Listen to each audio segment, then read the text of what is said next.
మందిరంలో నువ్వు కూర్చునే స్థలం నీ ఆత్మీయ జీవితం మీద ప్రభావితం చూపించింది.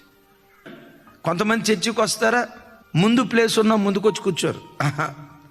ఆ కిటికీ పక్కన కూర్చోవటం, ఆ గోడ పక్కన కూర్చోవటం, మూలను కూర్చోవటం.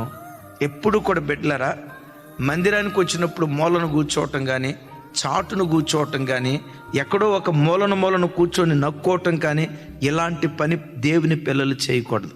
ఒకవేళ ఏదైనా అపరాధ భావం నిజంగా నేను నిలుబడి చేస్తుందా, క్షమించయ్యా, ఇక మీదట నేను అలా చేయనయ్యా, నీ మందిరానికి వస్తానయ్యా, నన్ను అంగీకరించయ్యా అని నువ్వు ధైర్యం చేసి దేవుని సన్నిధికి వస్తే ఈరోజు చెడ్డోడివే, ఆ చెడ్డోడిని రేపు దేవుడు మంచోడిగా మారుస్తాడు.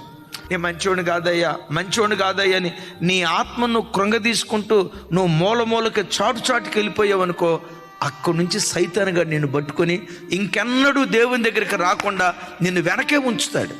ఇంకొక మాట కూడా చెప్తాను, అగ్ని మంటలాగా దేవుని సన్నిధిలో రగిలే వ్యక్తులు ఉంటారు చూసారా, పాటలు పాడేటప్పుడు చక్కగా చప్పట్లు కొడుతూ ఆత్మలో తన్మయులే వాక్యం శ్రద్ధగా వింటూ తమ ఆత్మను రేపుకుంటూ దేవుని సన్నిధిలో హృదయమార ఆరాధిస్తారే, వాళ్ళ ప్రక్కన కూర్చో, వాళ్ళలో ఉన్న సెగ నిన్ను కూడా తాకి నీవు ఆత్మపూర్ణుడిగా మారిపోతావు.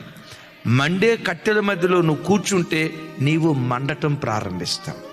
దేవుని కొరకు రగిలే వ్యక్తుల మధ్యలో నువ్వు కూర్చుంటే నీ ఆత్మ రగలటం ప్రారంభిస్తుంది. దేవుని కొరకు బ్రతకాలనే ఉద్యోగం కలిగిన వ్యక్తులతో వాళ్ళ సహచర్యం చేస్తే చాలు, వాళ్ళ ఒంటివాడిగా నువ్వు మార్చబడతావు.